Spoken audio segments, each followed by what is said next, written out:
Hey, good morning. Guess the question is this working? I'm connected to chat. Is my audio working? I better check that it's working, but I'm not sure that it is. Here we go. What do we think here? Is it working? Let's see. I feel like it ain't. I feel like it ain't working. Good morning. I hope this is working. I put on this thing. I got chores to do, shit to do, so I'm going to be here doing it. I can't pretend like the world isn't happening, Gotta make some coffee. That's the important thing. I make myself another coffee here, get myself caffeinated. I tell you. Oh, good morning, Sumami, and is that PC? Yes, it is. Good morning. Good morning, Crystal. Good morning, Sumami. Yeah, I'm just doing some chores here in the kitchen. Please let me know if my audio is working properly, because it was problematic there. Oh yes, please like, share, subscribe. Thank you, Crystal. You're always remembering what needs to happen. Good to see everyone this morning here. I guess it's still morning. It's still morning for 2 more minutes here. And I'm 99% sure that Sumami and I are in the same time zone, and I feel like Louisiana is in the other one, right? Audio's fine. That's good to hear. This is my newest headset. I haven't used it much for any type of broadcasting. Jesus, this thing. All right, so it's been a hell of a morning in my house. I'm not going to go into details. I'm just going to say that I had to go over to my kid's school and have a chat with people because I don't know. We live in a funny world now, but things are good. I sorted it out. I've got chat overlays. I've got 2 chats showing. Okay, that is interesting. Event list chat. That's weird. Okay. Well, now you see my dishes. I see I was able to use something for that. I flipped the camera. There's a chat thing I can. Is that better? Is it better when I do that, or is there 2 chats still? Hopefully that's good. Is that good? All right. Here we go. I feel like I'm differently lit here, probably because I am. But yeah, this is what AlmTrucker looks like. It's probably a little bit more of me showing than most people would want to see. But this is how it is. This is reality. So I started thinking for a second there that something was going wrong here. My belt is sticking out here. Don't worry, ladies. Nothing too crazy is happening. I just realized my belt, the little tab on my belt, is hanging down, looking a little wild here. A little wild. So it's better now when I click that button. And it's not like I'm going to be texting anything. But yeah, I hope everybody's having a good morning. Yesterday, for those of you that were here yesterday, saw me ranting and raving, and I had some strong opinions that I stand by those opinions. Don't worry, I'm back. I'm just cutting some butter. I'm making butter coffee. There we go. See, I mix my coffee up like this. It's good. I think my kitchen is there we go. I don't know how loud that was. I love my kitchen. When we built this house, we ordered the kitchen to look just like this. Sorry, you missed it yesterday? The thing is, I can't see the chats when I don't do it like this. Oh yeah, you missed it yesterday. Okay. Hopefully this is good like that. Yeah, PC, I think you were around yesterday, but I went on early. I don't know if it's earlier than I usually do, but I had energy in the morning, and I was like, I'm gonna do one because I knew I had a call coming up in the afternoon, which I did, and it was really great actually for my fellowship. I wish I had like a thing that would take me around. So like if I showed you what I'm up to here, you guys would see the amount of disorganization that happens around AlmTrucker. Here's my cutlery, and then the cutlery drawer here. I'm not just filling it right up, put the cutlery away, but I put everything where it goes. It's a little chaotic, but we got a family of 4 plus the dog, and I know the dog's food needs to be. They have cutlery, we have cutlery. Everybody eats with cutlery around here. I guess I do have a question for anybody that watches from Asian countries where chopsticks are the norm. If they are still the norm, I think they are. Do you have a special rack in the dishwasher for chopsticks? 'Cause we own like a couple of pairs of chopsticks, but we don't use them much. I've always wondered that, and I've had some Asian friends. I've never seen them with a special dishwasher, but they have to buy their dishwashers here, right? But maybe if you bought a dishwasher in like Japan, it's got like a special spot for them. It's like our dishwasher here. I'll show you. See, like it's set up for cutlery to go in. Here, I'll show you how it works. You take this. I know everybody's used one, right? So, mom, you hand wash them. Okay. All right. Okay. So you hand wash them. Okay. So I'm just. It's silly of me to worry about that, right? Like how the hell? See, I hand wash. See, that's the thing. We hand wash our chopsticks, like, but we've got like 2 pairs of them. And then if like they come from, like, if we get Asian food, we'll get those throwaway ones that are just made of wood, and we literally just eat with them and throw them in the garbage like you would like, I don't know, like this bamboo forks and spoons you get at like a takeaway food place. And honestly, if I cook an Asian dish here in the house, we eat it with a knife and fork. We only if we it's the only time we have like authentic eating is when some local Asian family opens a restaurant and cooks it. But we live in an area where there is not a lot of diversity. Ugh. So there's only like a couple of places like that, but we're getting more of them. And some of the Asian cuisine is super good, right? I'm sure people have opinions about their favorite. I'm not the biggest fan of Thai food. They're all wood disposable. What did you say, Swan? Just don't have a lacquer. Yeah, that's right. You're right. They're all like, yeah, that's how it works. They're the ones that have like a paint job on them. Um, I think I own a plastic set somewhere too. Like they might be plastic with a coating, but you know what? I don't actually know that for certain. They're my daughter's actually. She got a gift subscription one year when she was a little younger. But my daughter still loves cooking. She got a gift subscription to a place that sent you a cooking utensil, a recipe, and an ingredient every month for like a year, I think. And one of them was for an Asian dish. And it came with chopsticks as the cooking utensil. So that was kind of neat. Anyway, they're here somewhere. So, what's everybody up to today? What are people doing? I'm going to try not to go on a rampage against people with opinions I disagree with today because it's probably not effective. And I guess that's the problem.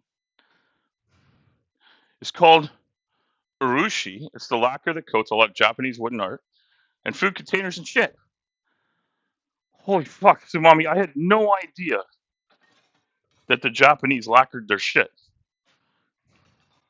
That's a joke. Bathing cats and the dog today. PC, that is a job and a half. That's wild. My condolences to whatever outfit you're wearing before you do that, because it won't survive. I tell you, I'm really glad my daughter is old enough to look after the dog and does the dog bathing. Because when we had our previous dog that passed, she was quite old, but she also had some issues, and we ended up having to put her down, which sucked. I still I still don't have good memories of that day at all. I really feel bad when I hear about people having to deal with stuff like that because it is sucky. There's no word for it other than that. It's just a sucky thing to do, and we're doing it for the right reasons. But it's terrible to make that decision. Dogs, cool, cats, and yeah, yeah. Washing a cat ain't easy. I can imagine. I'm allergic to cats, so we don't have cats. Um, I tell you, my allergic reaction to cats is unbelievable, just unbelievable. I'll get hives. My eyes will water. Like I could tell you if you have a cat within 15 minutes of arriving at your house. You added special eggs to the mix. Hold on, I got to. Okay, the crows showed up early and caught at me at 7:20. I didn't roll up at 7:40 by the time I got into there with their plate. The fuckers had flown off, and I added eggs to the mix. Were the crow eggs? That's I don't think that's what you mean, but you never know, right? Oh, yes, they will slice you up. Cats are not usually just super like lackadaisical about getting a bath. Hey Tori, how are you? Oh, we're just talking about what people are up to today. Okay, I got to get rid of this double chat thing. Why would I feed the crows their own eggs? I don't know. Are you saying you're feeding them somebody else's eggs? Like chicken eggs? Do crows like that? I know are you shaking your head or smacking your head? I never know with that one. SMH. Yeah, chicken eggs. Okay. I mean, it sort of makes sense, right? Crows are not a vegetarian kind of an animal, right? They're like a they're like a bird of prey, sort of, but not quite. Um, Crow supremacy. Fuck the chickens.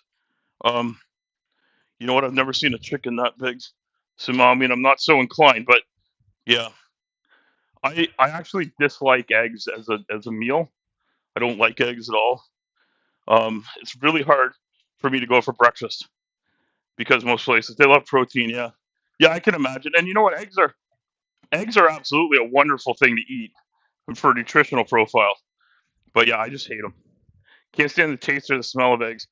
At least none of the ones I've had. I haven't liked them since I was a kid. My mom thought it was weird because apparently when I was really little I would eat some, but I grew distasteful of them. What cat food and turkey meat? All right. Do you still have turkey from? Did you celebrate Canadian Thanksgiving, Sumami? Because I think we might even still have turkey. I'm not sure. You hate eggs too, PC? All right. Well, we're on the same team there, right? Okay. Sorry, I just put the phone down on the counter. I'm hoping that the sound is reasonable because I'm on the headset and it's not like hearing like clunking and shit like that. I know my audio is doing more work than the video today. Although I'm sure you're enjoying checking out my kitchen. I love these lights we have. This one here we got these. We actually just got them from like the home center, but we got like a bunch of lights that match. We have one. I don't know if you can see it. That one. The lighting's all weird. I'm a descendant of William fucking Brewster. I celebrate real Thanksgiving. Thank you very much. Canadian Thanksgiving is the real Thanksgiving. America, fuck yeah! Is that what you're saying? We can say the same thing. Canada, fuck yeah! It ends with the same sort of sound, right? Actually, when I was younger, I rewrote the words to the Lee Greenwood song about "Proud to be an American." Oh, you are Victoria is probably here, right? You are Victoria. There's only one other you are I can think of, and that's you are mopped. And I don't know if you are mopped to sub to me. All right, time to get a dishwasher dishing. Oh, okay. I won't be seeing your chats for a second here. Oh, this is the groaning that you do when you're my size and you move around. Oh, there we go. Dishwasher closed. How lucky am I to have a dishwasher?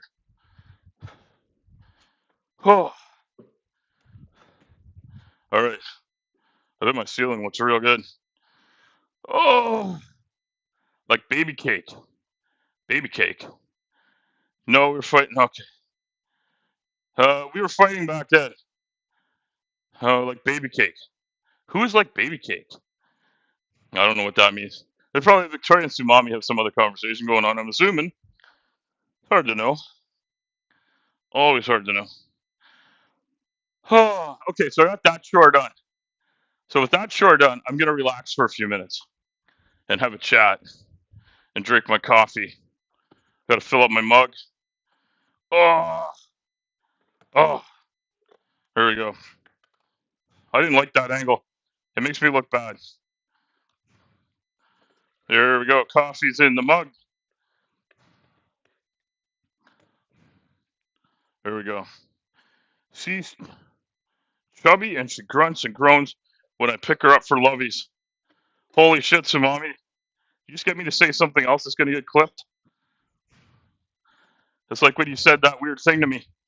Um, you had me say, "Yeah, I nailed the 12-year-old." That was terrible. You know what? I love seeing Sumami's. Sumami's got a great. I don't think your livestock collection is tremendous. Oh, oh. Sumami, you probably don't remember, but you said the other day when I was pretending to do voices and stuff, you said you got to be able to do a 12-year-old girl, and then I did my rendition of a 12-year-old girl, and you said I nailed it, and I said yes, I nailed the 12-year-old girl, and that was not what I was trying to say. It comes out wrong. You can't say shit like that. Subscribe to Sumami, yes, absolutely you should. If you're on Sumami's channel, I don't remember seeing a video from Sumami for quite a while, but if you're on her channel, you get cat pictures and commentary. And this morning, I told people what my commentary would be, but I didn't make it. And hopefully people can understand the difference. Oh, yes, cat post, random community post. Yeah, so this morning I got to catch a really small bit of what Chris was doing on his channel, and I saw someone was in there. Joe was moderating a bit because they were a little off the edge with their preaching and nonsense, but they're talking about science. They're talking about things that are true and not logically consistent, but true. And the funny thing is, I'm gonna go back and start doing the logic part of Brilliant again because I'm gonna take a small break from some of the math stuff and get my head wrapped around some stuff. I'm gonna watch a few videos about calculus and get my calculus brain working again. So that's sort of where I'm at now. So yeah, so I'm chilling out on the couch here, um, and I realized the light it catches with this camera is really weird. But I also know that it's got this. Um, it's not. I don't know. I think what it is I put a new my old screen protector cracked and was starting to make it hard to push, you know, buttons, quote unquote, on the screen. And so I put this one on. But this one's from my old phone. It's the same size, but the cutouts are wrong. And I've sort of realized the front camera, I think that's why it looks a little weird. The front camera is very close to the edge of the cutout for the old phone. So it's a little fucked, but it'll be all right. So I don't know if people are still here or if they're giving up on my rambling. But here I am just chilling out thinking I had a very, very rough morning because I woke up finding out that there were some potential issues with my kid. So I went over to the school and I sorted them out. Um, you're in for the duration. All right, thanks, Victoria. Appreciate it. So, and actually, Victoria, I was thinking about you and one of my fellows, if you will, is living out your way in Saskatoon. And I was thinking this morning, I've been writing this music and stuff, right? So I was thinking, okay, well, I'm writing the music. I'm not doing the music notes, but I'm making the lyrics, and I'm instructing AI to make songs, the musical and voices to go with it. I've been having a lot of fun with it. I've been talking about that all week, and I've been loving that. So I think like I was sort of got inspiration for another song. Once I finally got sorted out with what was going on with my boy this morning, I was driving home, and it's a short drive, so I was like, I had the music on, and then a song came on. I was like, you know what? This song isn't the right song, but it reminds me of something we don't have enough of. There is one great song though about Saskatoon. It's called "Running Back to Saskatoon" or something like that, and it is the Guess Who, I think, did it. Was it Burton Cummings and the other dude? I can't remember. Anyway, I think that we need more Canadian songs. The Guess Who, that's right. The Guess Who. But was Burton Cummings in the Guess Who? I think he was. Um, anyway, Burton Cummings had like his own solo career. The Guess Who was big. They had "American Woman" was one of their songs. Randy Bachman, is Randy Bachman and Burton Cummings were in it, or am I like just wrong? And then Bachman had Bachman Turner Overdrive, right? And actually, I saw Burton Cummings perform at I forget what place it was. I saw him perform at a hall in Hamilton many years ago. Good friend of mine had the tickets and he couldn't go because his wife was sick, and he gave them to me, and my wife and I went. And we had a good time. The seats were really small. That's the only thing I remember is we stood up. We were in the back row. We stood up. We stood up for a bunch of it because the seats were so tight and uncomfortable for us because we both live in larger bodies. That's one of the things that's difficult when you live in a larger body is sometimes you get places and you don't fit. So anyway, though it was a good concert. I liked it. My wife didn't know the music as well as I did. Like she wasn't familiar with them as much, but she had a good time. Um, I think they both live in Victoria now. Everything's Victoria. Yes, you know what? They might. And my sister went to school in Victoria. Victoria is a beautiful, beautiful place, and the University of Victoria is a beautiful campus, and I think a pretty good university too. I enjoyed visiting there. BC is like I would seriously consider moving to Alberta or BC if we didn't have family and friends and people here. If I had no connections, nothing would stop me from moving out west. I don't think. Um, I would even, as a trucker, I'd I'd volunteer to do Western runs just because I love running that. I love running out there. But it's tougher. It's tougher driving out there. That's for sure. So for people that are for people that are enjoying the music I'm making, and nobody has said that they are, I'm gonna upload a few more. I've got a couple like kind of ready to go, so I'll probably upload them today or over the weekend when I'm just chilling out. Yesterday I had a few dizzy spells in the evening, and this morning I woke up wheezing and stuff. It's not sunny there all the time. I've moved to BC too. Um, yeah, well, it's not. If it was not sunny here all the time, yeah. So that's the thing, right? Like Saskatchewan is Saskatchewan and Manitoba, like the prairie provinces, they get a bad rap for being like all flat and shit, but they're really pretty fucking interesting. The terrain isn't mountainous. Like it's the juxtaposition against the mountainous terrain, or even like Northern Ontario has some like really beautiful like landscapes of lakes and granite cliffs and stuff like that. There's some really high elevations, and there's some like just absolutely gorgeous areas in Ontario that are breathtaking that way. But you know what? The great big open skies of the prairies and its landscapes they're beautiful in their own right. And I always wondered why it is that people have this like sort of hate for flat prairies. And we do have a there's a song for Ontario that says trees and rocks, rocks and trees. And by the time you hit Kenora, they're sure to really bore you. Trees and rocks, rocks and trees. See, I'm a bad singer. So you got nobody is more of a fan of AI music than people that have heard me sing. That's just kind of how it is. Anyway, I also some people that know me know that I wrote like this really terribly offensive song that I'm not allowed to play and it's not allowed to see the light of day. But I couldn't help myself. I put it I put it to music. And I like it. It's terrible. It's terrible. I like it.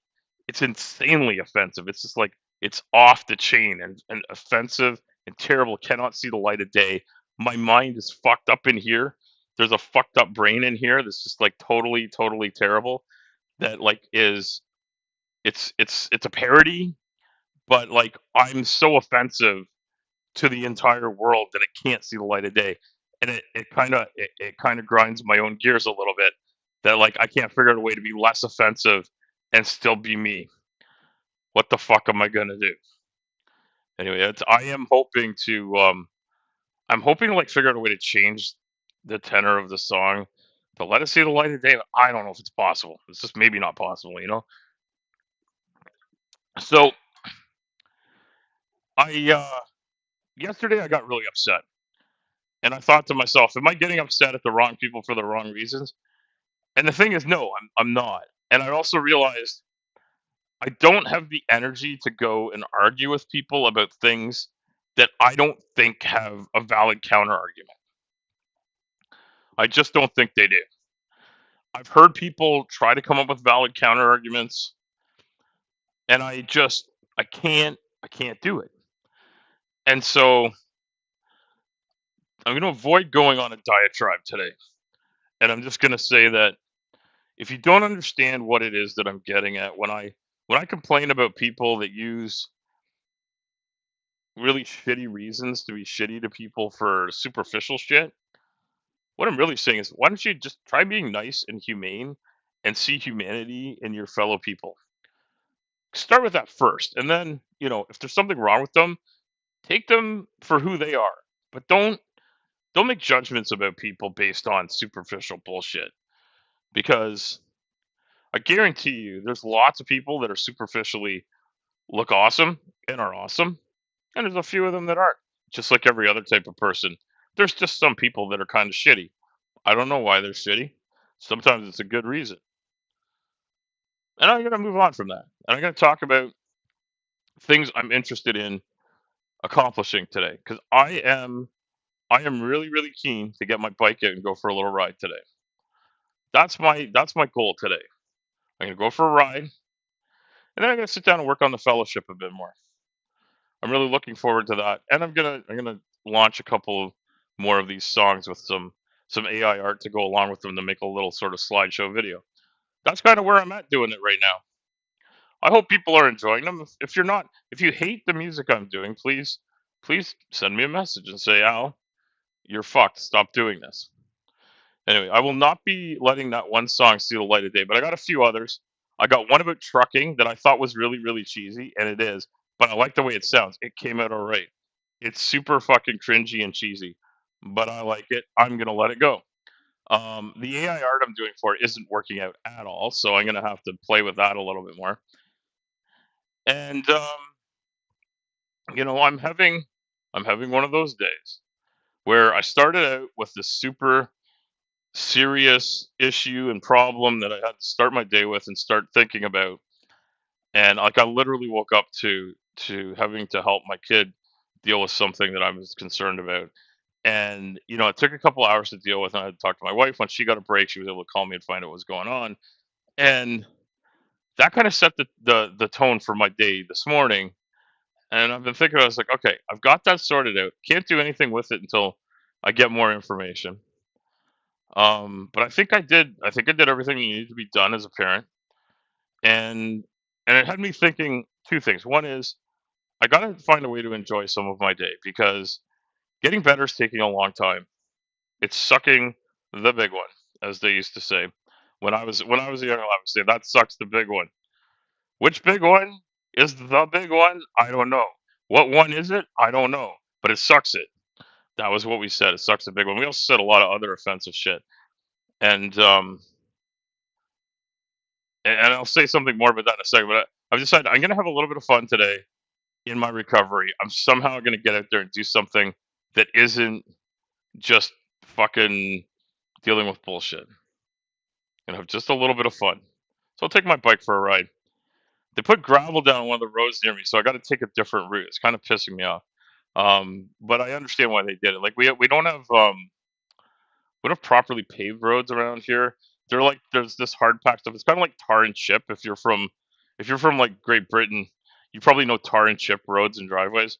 And this is kind of like that, but they're like an oil and tar and gravel mix that isn't quite real asphalt. So when we have asphalt, we have a hot mix, hot laid. Usually there's like HL3 and HL8 are the common grades of asphalt I would use to do parking lots and driveways. I didn't do a lot of road construction. I think they lay a lot of HL3 down, but I'm not 100% sure. Um, but anyway, it's just it comes in different grades, and a lot of it has to do with how much fines are in it, and fines is just a colloquial term for like really small fine pieces of aggregate mixed in with the mixed in with the bigger gravel that's in them. So um, and actually, asphalt is technically known, I think, as als, asphaltic cement or asphaltic concrete because it's mixed in the same way that concrete is a mix of like stone and sand and lime and Portland cement. Um, the asphalt is a mix of like sand and gravel and oil and tar. Liquid asphalt basically is like the tar part of it. And it's placed and consolidated. So like you pack it down with rollers, and a lot of rollers. People may not know this. Rollers actually they vibrate and massage out the asphalt. So when they're going ahead, they're not just rolling it out. They're rolling it back. The drum rolls back and forth really quickly to massage the asphalt down and give it a nice smooth finish. And road crews, asphalt paving it is a skilled trade. It's not too hard to learn. Machines do a lot of the work, but it is a skilled trade. It's something you need to know your way around it. I don't. I'm not an expert in it, but I've had experts do it. I've watched them do it. I've worked with crews like that, bringing their equipment around, so I see how it works and stuff. But those guys know what they're doing. They're set up. They're set up well, and I used to work with them when I hired them to pave places for me, usually like parking lots for buildings and driveways in and out of certain places, but like places like hotels, shopping plazas, and office towers and stuff like that. We'd get involved in getting their paving done. Whether it was new construction or rebuilds, we would sometimes handle stuff like that as part of a larger project. And oftentimes, like companies would hire their own paving crew independently, which is fine. But sometimes if there's other work involved, it makes more sense to have a general contractor do it. And so often we would get involved with that, um, especially like if infrastructure is going in and stuff like that. A lot of it has to do with insurance, but it also has to do with just coordination. It's easier to hand the coordination of a bigger project off to someone that does what I used to do. So, and I don't talk about that a lot, but I brought it up a bit recently. Yesterday I was talking about leadership. I think I'll talk about that a little bit more today too. Um, 'Cause I'd like people to, if you're hearing this in the future too, thank you for watching. I'd like to hear about leadership opportunities people have had and opinions they've developed about leadership over time. I think I think when I think about the times that I've been sort of thrust into being a leader, a lot of it's come from, and I didn't talk about this so much, is like joining in the situations that I've been in with being a patient advocate. I've often found that I walk into situations that remind me of when I was in construction a little bit, in that, there'd be meetings and someone had to sort of take charge of a meeting, to run the meeting. And I often would do that when I was in construction. I would often say, okay, well, I'm the general contractor, I'm the project manager. And so if everybody's okay with it, I'll sort of take hold of this and we'll get somebody to take minutes. If it's a sit down meeting, and if it's not a sit down meeting, we just sort of take notes. And then we have a repeat. And then a lot of times, like one of the consultants they'd have a list of things they wanted to address. And so I would let them sort of ask the questions. I'd answer the questions, or I'd make notes as I went about who I would call to get answers on stuff if I didn't know it or where it was coming from. Sometimes from another consultant, depending on the size of the project. Like there might be 5 or 6 consultants on some projects, maybe even 7. It depends on how many people you get involved. Sometimes there's a special engineer architect firm dealing with multiple different aspects, and they get into like very specialized work. So you might have like a landscape architect, a building architect, a structural engineer, mechanical engineer, electrical engineer, geotechnical engineer, and sometimes you'll have another engineering company that's doing surveying, and sometimes you'll have somebody that's dealing with water management and stuff like that. Sometimes it'll be combined under one house. At other times there'll be a number of specialists come in, and then also there'll be sometimes depending on what kind of facilities are being built. I've dealt with special like audio engineers that deal with like sound dampening, sound control. It's a very specialized thing. So a lot of engineering firms don't have it in house. Like there'll be one company that does a lot of it in a geographical region, and they'll be hired by multiple engineering firms to do the work as sort of an outsourced thing because it's highly specialized. And then of course like every one of those things has multiple trades involved with it to try and give you back the work you've asked for. It can get pretty out of control. And I usually tried not to have meetings that would involve all of those people because you could literally like you could be building a facility, and if you had one individual representing every entity working on a project, you would have 100 individuals coming to a meeting, and that is not an exaggeration. And that's pretty wild, right? To try and manage that. So I would try to compartmentalize some of the stuff and to get people together that needed to get together. So a lot of times I would have a consultants meeting, go through stuff with them, and if there were key trades involved, I'd invite like the boss or the supervisor of a couple of key trades and try to leave it at that. I wouldn't try to have everybody there. So if the electrical engineer was coming with the architect to talk about how to place electrical equipment, and I knew there was plumbing and HVAC equipment that was going to get in the way or potentially get in the way, I'd try to have a meeting with 6 people, and I wouldn't bother having the sound engineer, the sound tech, or the guy putting in, computer equipment come to that meeting. They just deal with it. Mm. I'm still here. You got home a few minutes ago from one job and you're trying to get some stuff done. Get ready. Yeah. And yeah, no, I know, Tori, you've got 2 jobs going on. Yeah, and I don't know. I see people are here. And I love that people are here listening to me ramble about shit. Well, my point is that a lot of times if I go to a conference, there literally are hundreds of people in a room. It is that kind of a meeting, right? It's a totally unwieldy meeting. And a lot of times at a conference, what we're doing is we're there to learn and we're there to teach, right? We're trying to do 2 different things. And a lot of times at a conference, I'll go to, I gotta say, based on and I haven't been to a ton of them. Based on the conferences I've been to, I'll attend probably 4 things that I'm learning something. I'll be like maybe a main participant in 1 or 2 things, and then there'll be like maybe another like 3 or 4 things that I go to just out of curiosity, to sort of sit in the background. But I was recently at one where I literally wanted to attend every single thing, and I had something to say at every single thing, and I couldn't obviously do that. But I found really helpful at the last one that the people that were there wanted to go out for drinks every night, and that was wonderful because a you get to meet people and get to know them personally, which can really help. It can really help to get to know a person who they are, and try to get a sense of who they are and where they're at, right? Like I met a young woman who had she has a boyfriend. They're living together. They're getting started in their lives. They're both in school, and I think he's got a job and he's in school and she's in school full time, and working on a PhD or something like that. And I think back to my early days. My wife and I were together. She was going to school to become a teacher. I was already working in construction. I'd been working in construction for quite a while at that point. At that point, I'd been full time in construction for a decade.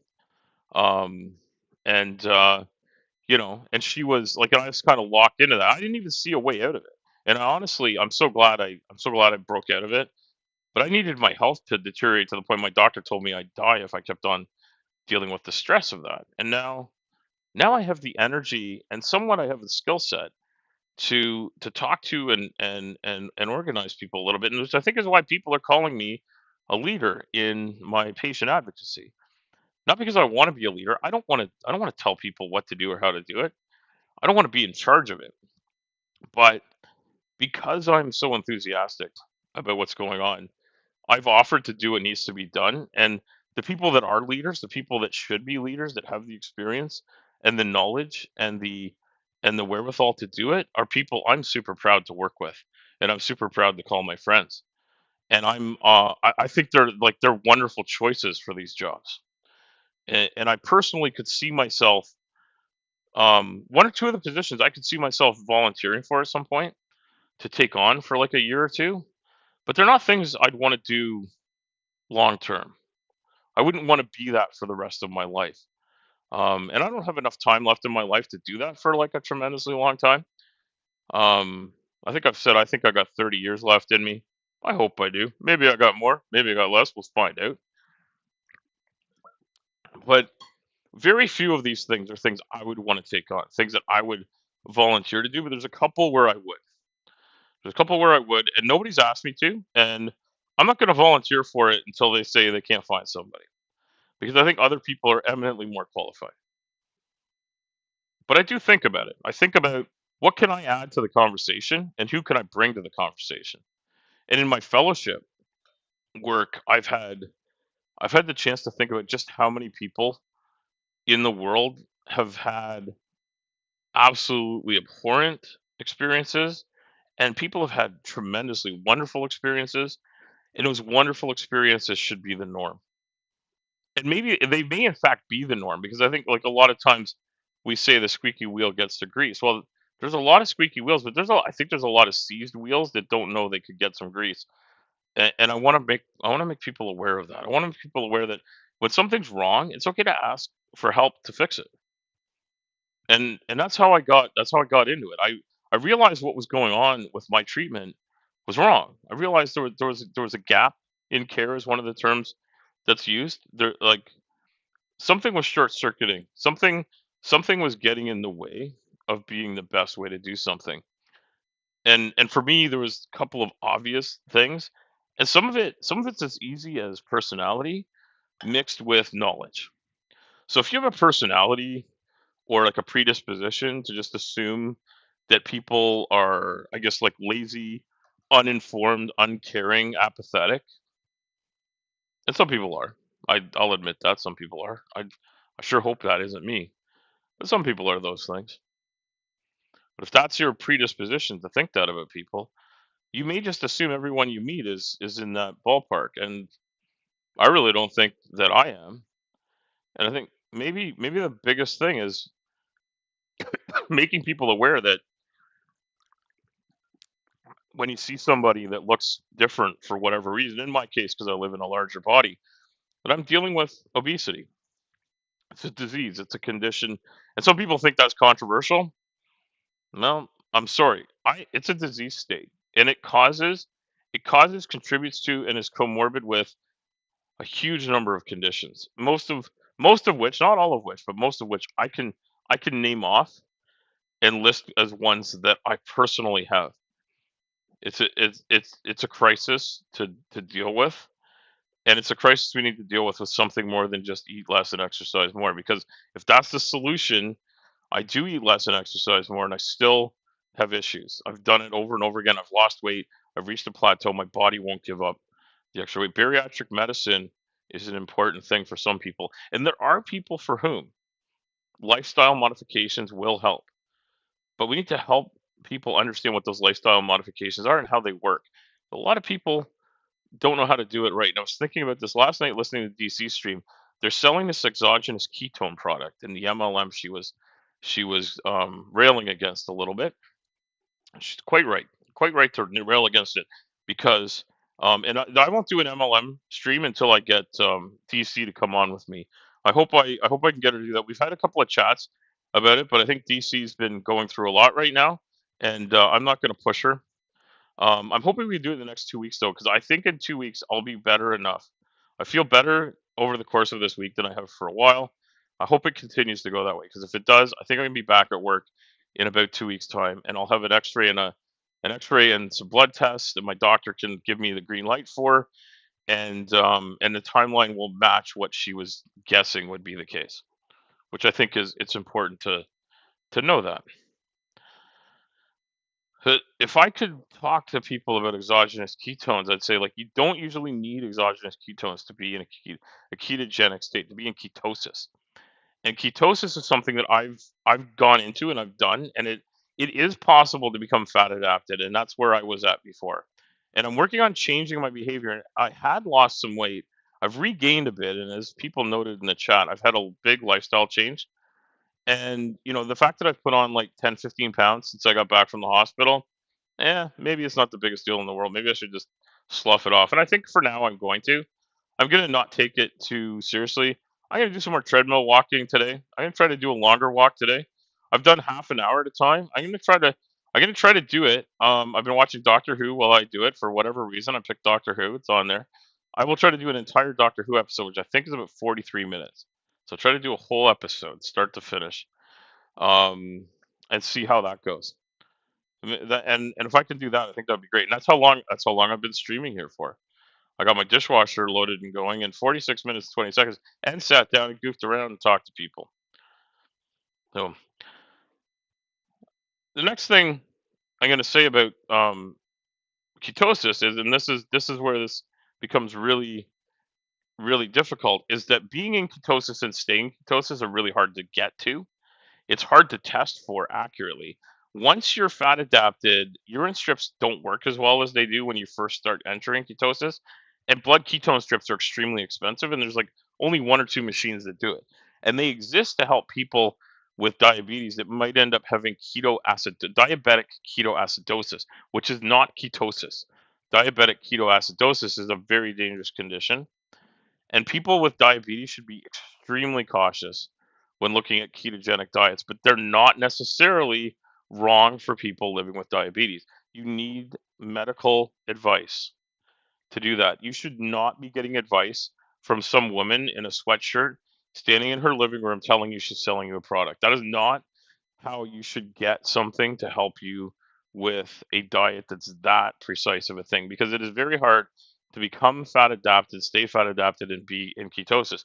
But when it works, and it doesn't work for everybody, for the people for whom it works, and it did help me, I lost being in a ketogenic diet. I lost from 405 pounds to like 330 pounds, and I've been floating around that number for a couple of years now.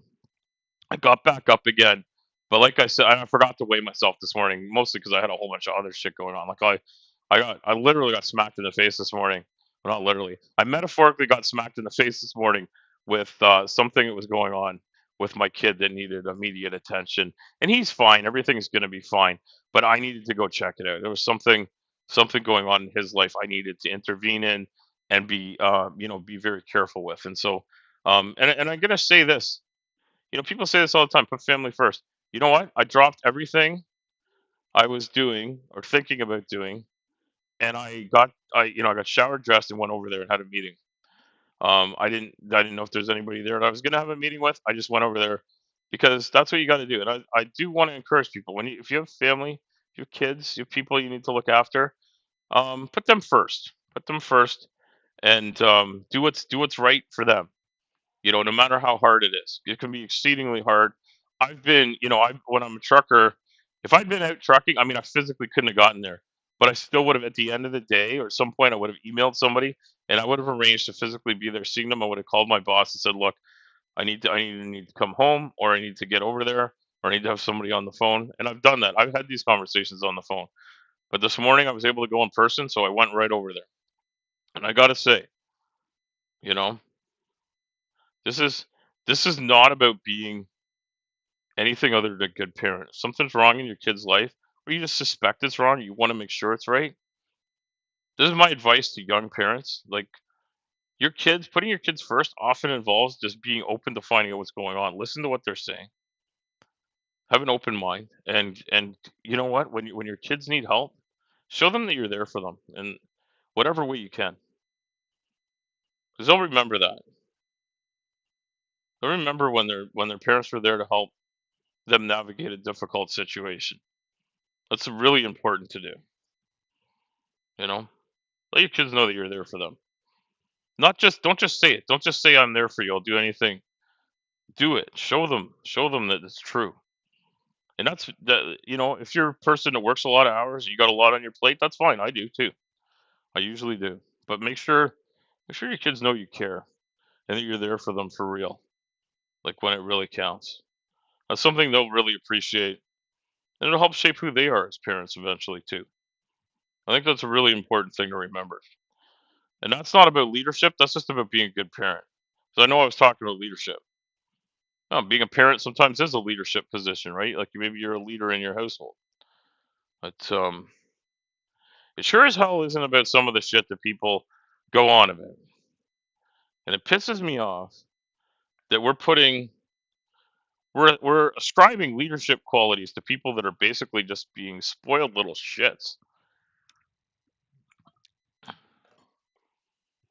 Do I need to say who I'm talking about? I probably do, because you can probably think of half a dozen people off the top of your head that could be that exact person, right? There's a lot of people out there that are shits, and they're famous for being shitty. I can't imagine that. I can't imagine that being like what I'm aiming for. I don't know if other people can. But I guess I'm doing a lot of rambling today. Haven't really accomplished anything. Haven't really looked at anything specific.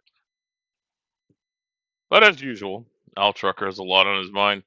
Is sitting here convalescing, trying to get over what I've been through in my lungs, and I woke up this morning wheezing again. Hello, Nico. Welcome, welcome. Good to have you here. Welcome to my channel. I'm not sure if I know you from other places, but welcome. I appreciate you coming by. I'm just here rambling and ranting about things that piss me off, and talking about the things that I've done. So at the end of November, I'm going to be traveling for just a couple of days to conference. I think it's 3 days I'll be off, and I probably won't be doing any streaming then. And once I get back to work, streaming will probably change quite a bit. So don't get used to seeing me here all the time. Um, I'm gonna try to still check in with people. I may have to come up with a regular show. And as I mentioned before, I haven't done the 69 or the 100 sub special yet, and I got to do that. I've gained a couple of subs in the last week, and I haven't been well enough to do it because I think I need to do it.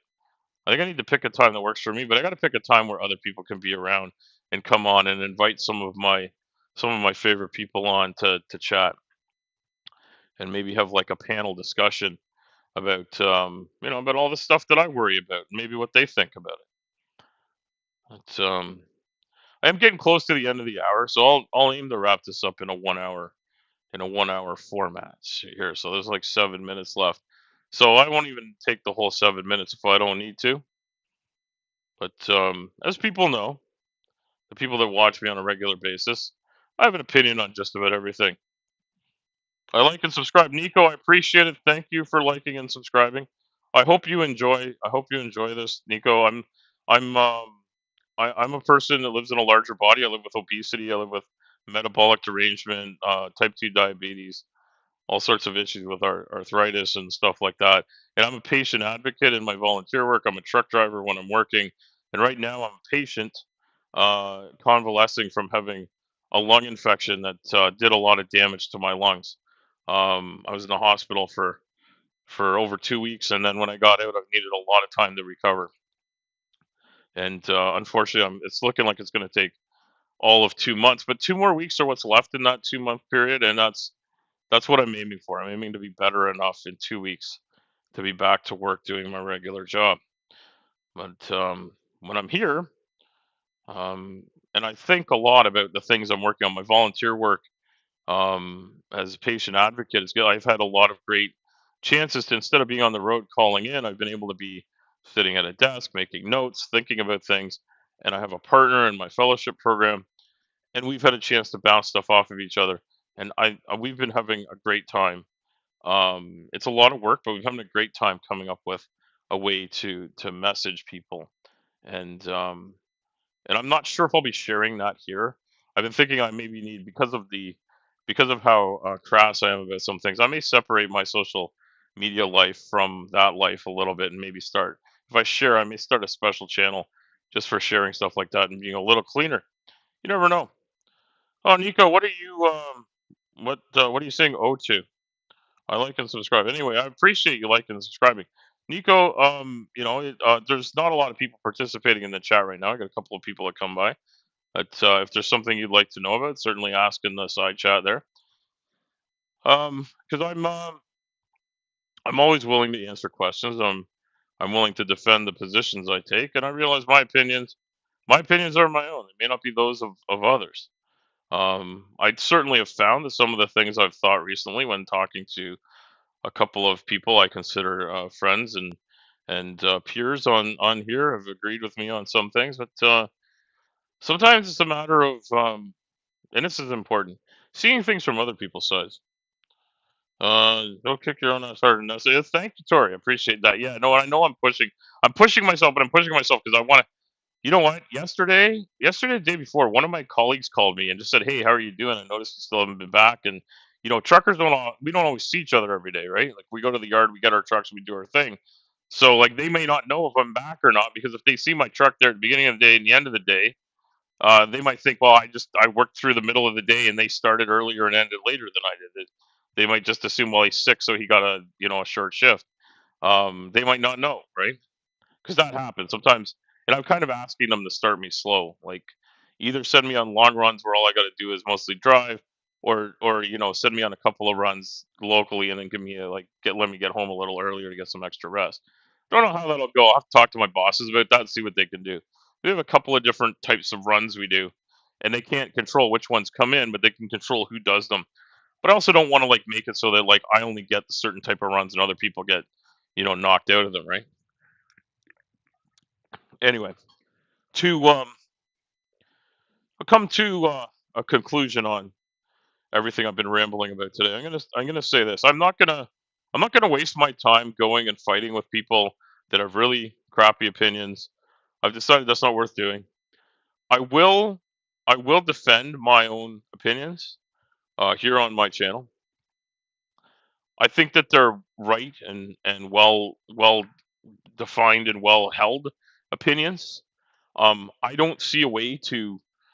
I wouldn't have these opinions if I saw a way that they were wrong. You'd have to come up with a really, really, really deranged hypothetical in order to have me say what I think is wrong. And I think nuance and scenarios are important. It is important to look into what's actually being said. It's extremely important to me that people take the time to understand the issues that they're having an opinion on. And oftentimes I will sort of couch comments I make on, like, if that is the case, then I think this. But I've sometimes encountered situations where I think what's going on, might not be quite right. And there are situations where the nuance and the details do have something to do with what's going on. And there are other cases where it's just irrelevant because some types of behavior are just incorrect no matter what the backstory is. And sometimes the backstory is the only thing that's important. And I hope that people will realize that what I'm saying is you shouldn't make you shouldn't make decisions about things and opinions about things without knowing something about what's going on. What are you saying here, Tori? Okay. I was going to suggest maybe try to get back into work part time. The thing with trucking is either going balls to the wall or not. Yeah, it is. It sort of is, Tori. And with the work that I do, it's extremely physical work to get machines on and off of a deck and cleaned up and ready to go and get the chains on them. It involves a lot of there can be sort of kneeling and crawling and reaching, and there can be a lot of climbing and there's a lot of walking. You have to walk the length of the truck multiple times usually to get stuff where it needs to be, and you sometimes have to go for quite a walk to get to a piece of equipment because where the equipment can go and where the truck can go, they're not necessarily right beside each other. It depends. Like a lot of times, the companies that know they want to make our lives as easy as possible. If they're paying by the hour for our work, they'll make our lives as easy as possible. They'll have a clean machine sitting by the side of the road. We can pull up, grab it, and put it on. I can make the difference of 20, 25 minutes of load time if I don't have to clean the machine and I don't have to walk somewhere to get it and warm it up and bring it all the way there. Versus if I've had the crew there helping me load, I've been out in 15, 20 minutes from arrival time to leaving time because all I got to do, they help me get everything in place. And I've had it take me over an hour to load a machine because of how hard it was to get at. I've had it even take even longer because one time One time they had it in a spot where they had decided they were erecting a cell phone tower in front of the easiest path out of the place, and so I had to drive it all the way around the entire farm to get it back to the driveway because it was basically a giant loop, and this machine wasn't in good shape. So it would only work at a really slow rate of speed. You couldn't get it to go walk in a fast speed. It just wouldn't do it. I actually thought we were going to lose a belt or not a belt, a track off of it. I didn't want to steer either. And that's part of the problem is sometimes you're picking up a machine that really is just it's on its way to the shop because it's broken. And that can make life super difficult. Anyway, we've reached the hour. It's over now, and I've passed it, and I am loquacious as fuck. I can fill up time with my ramblings really easily. So, Tori, I hope you have a great day at your next job. Nico, 123, really glad you came by. I hope you enjoyed what I said. You may or may not have. And Victoria, great to have you around. Sumami, PC, we're here, and not a huge crowd came by, but that's all right. I'm not here to have a huge crowd. I'm here to have a conversation. And just want to thank people for coming by. I am trying another different thing. This is the stream labs on the Streamlabs on the iPhone seems to work, but when I tried to use Streamlabs on my son's laptop, it was a total clusterfuck. So what are you gonna do? All right, folks. Yes, and thank you, Victoria. Always great to have you here. And if I come up with a Saskatoon song, well, you'll be one of the first people to know because you're going to tune in and hear it, I'm sure. All right, have a good one, everybody.